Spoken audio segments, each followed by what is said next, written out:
My name's Shannon Rosa. I'm the parent of a 10-year-old son with autism. His name's Leo.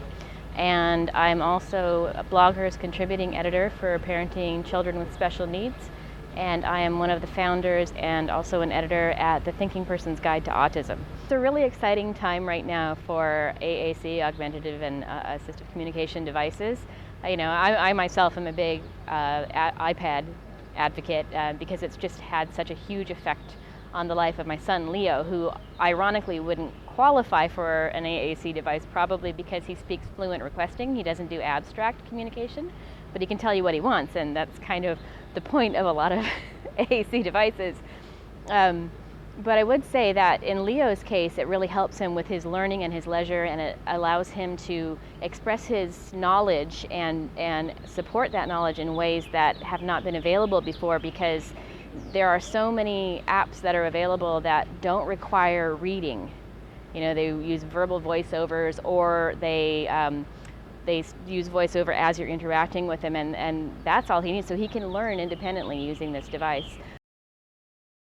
The apps a lot of them are in the early phases, and a lot of them are there's kind of two groups of app developers right now. There's ones who are coming from the previous software industry, like the CD-ROM and web development industry, and are bringing a lot of really great technical skills and graphic skills and interface skills, but they don't necessarily know how to design for people who have autism or learning development issues.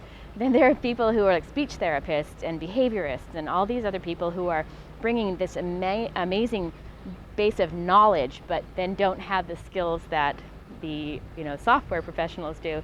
And I'd love to see them work together more, because the apps that both sides are designing are fantastic, but in a lot of cases, the professional software folks, they don't necessarily address everything that my son needs. And then the folks who are designing it on the autism professional side don't always have the interface knowledge to make it as accessible for a kid like my son. So, I would love to talk to people about designing some ideal apps. I have ideas.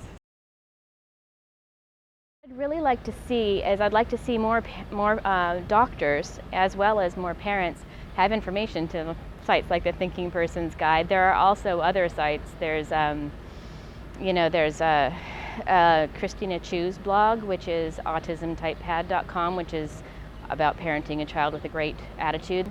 I would love for every parent of a child with a new autism diagnosis, I think that if they could watch Loving Lampposts, it's a wonderful movie, and it really addresses the whole breadth and complexity of the autism spectrum. And when I'm talking about adults with autism, I'm not just talking about adults who are completely independent and have no perceptible autistic traits. I mean, the movie covers people who communicate using augmentative communication devices, people who actually adults who do need support in their day-to-day living, and it just really broadens, at this point, my understanding of what it means to have autism, and the fact that it doesn't necessarily have this awful attitude of it being some kind of life sentence is just, not true at all.